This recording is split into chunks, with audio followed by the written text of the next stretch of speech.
Tandaan nyo, lahat ng susuporta sa impeachment ni VP Sara Duterte ay wala ng boto sa Iglesia ni Cristo. Oh, yan po ang lumalabas sa bargain ngayon, mga kababayan. Kung itutuloy nitong mga congressman itong botohan na ipapa-impeach si VP Sara Duterte, base sa hakbang na pinalabas ngayon ng Iglesia ni Cristo, ay ang lahat ng bumoto para ma-impeach si Sara ay mawawalan na ng boto galing sa kanilang hanay, mga kababayan. At alam naman natin kung gaano kalakas itong INC dito sa kanilang black voting pagdating sa eleksyon. Kaya ito dapat ang isipin ng mga congressman na ngayon ay sunod-sunuran ni Tamba, na ayon kay Roque, nag-aasta ng presidente kasama ni Lisa Araneta.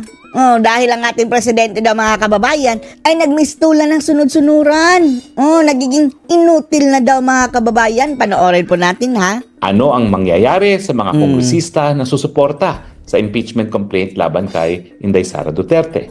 Well, bilang isang politiko, alam na po natin kung gaano ka-importante ang suporta ng Iglesia ni Cristo. Lalong-lalo na. At hindi lang Iglesia ni Cristo, mga kababayan, ha? Tayong mga solid Duterte supporter na mas marami din, mga kababayan. Lahat ng boboto ng yes para sa impeachment ni Sara, 0 vote. Kaya, mga kababayan, ngayong darating na halalan, itanong nyo sa inyong mga kandidato dyan. Lalong-lalo na sa inyong congressman na, Congressman, isa ka ba sa mga susuporta sa pagpapatalsik kay VP Sara? Pag sasabihin niyang yes, mga kababayan, X ka na agad. Oh.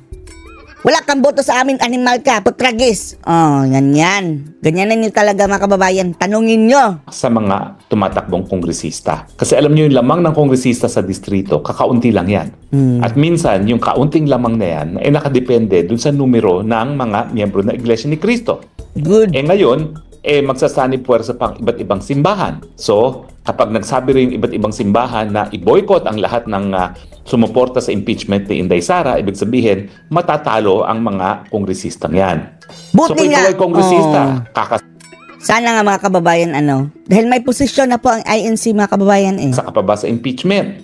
Ang problema, kinakailangan kasi kung gusto nilang i-fast track, pipirma sila sa isang impeachment resolution. So pag sila'y nakapirma, markado na sila. Hindi lang sa iglesia, kundi yung iba pang mga simbahan na sasapi sa malawakang pagtutol.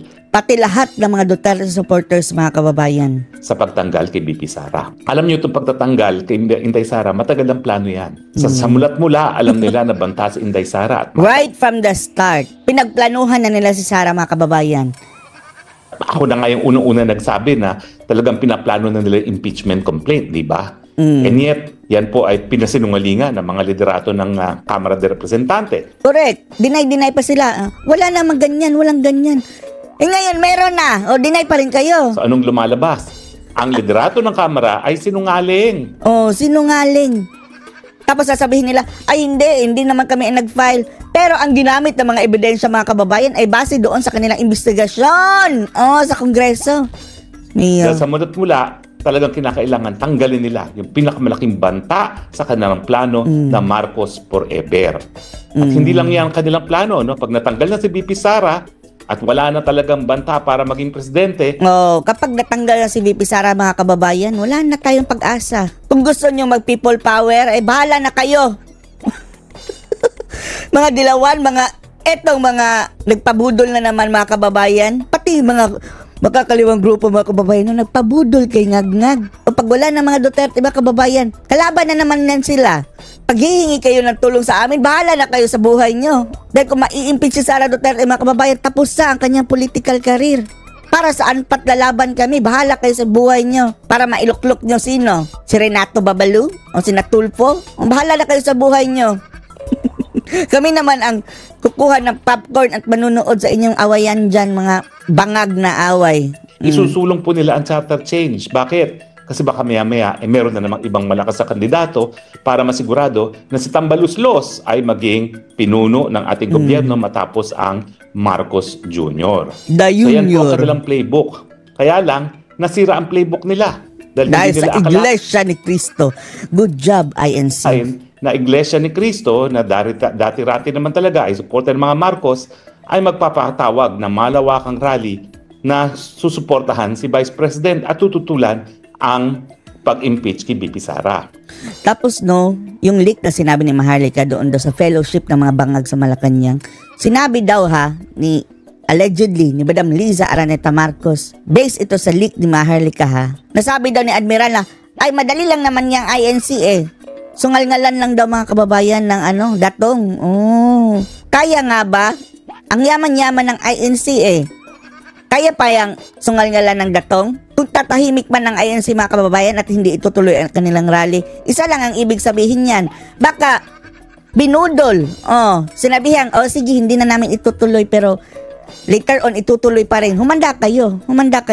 Kapag binasag nyo na naman yung trust ng INC, goodbye kayong mga bangag kayo at lahat ng mga nag-a-associate dyan kay bangag mga kababayan ng bagoong Pilipinas. Pero pansinin nyo po ang sinasabi ng Iglesia ni Cristo, sinusuportahan nila yung panawagan ni BBM na huwag i-impeach Yung budol ni BBM, sinabi ng INC, sige, bubudulin nyo pala kami Gagamitin natin yung budol mo para sa aming rally. Si Sara, sabi nga ang wika nga sa Ingles, they're calling the bluff of BBM.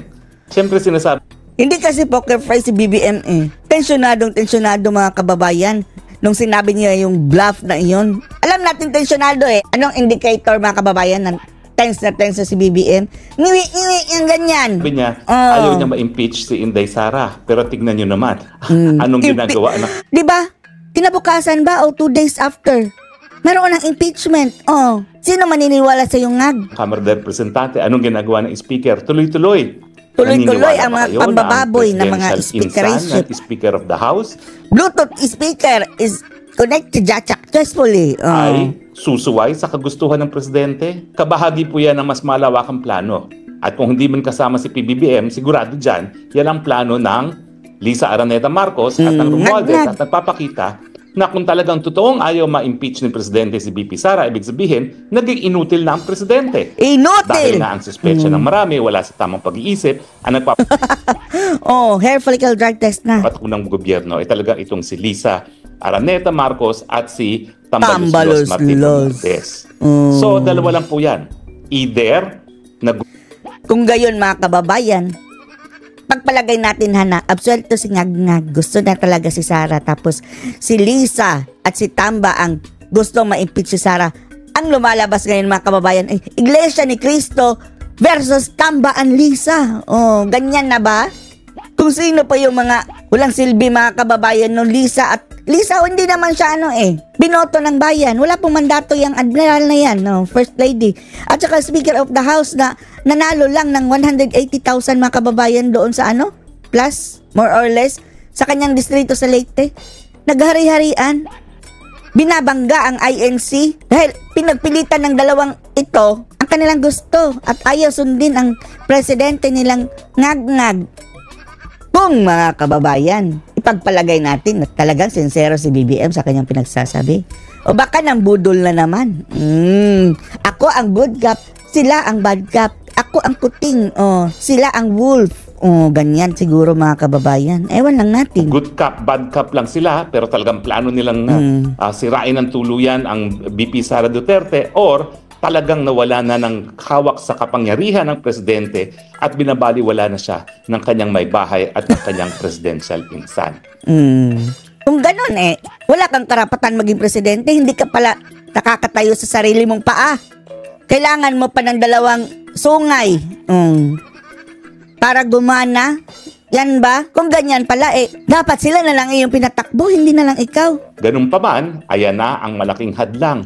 Sino ngayong mga kongresista ang isusugal ang kanilang political career para sa utos ng Tambaluslos na i-impeach si Inday Sara? Mas importante muna, magpatuloy sila sa kanilang buhay politika. Yan po mga kababayan kabilin-bilin na natin. Itanong nyo sa mga tumatakbong congressman, susuporta ka ba sa impeachment ni Sara? Na ipa-impeach si Sara? Kapag nag-yes yan mga kababayan, murahin nyo na. Pag nang umasa sa boto namin, animal ka. Sabihin nyo yan. Dahil alam na natin ang balahibo ng mga taong ito mga kababayan At isa lang ang kanilang abilidad mga kababayan ang magnakaw sa kaban ng bayan. Anong masasabi nyo dito? Post your comments below.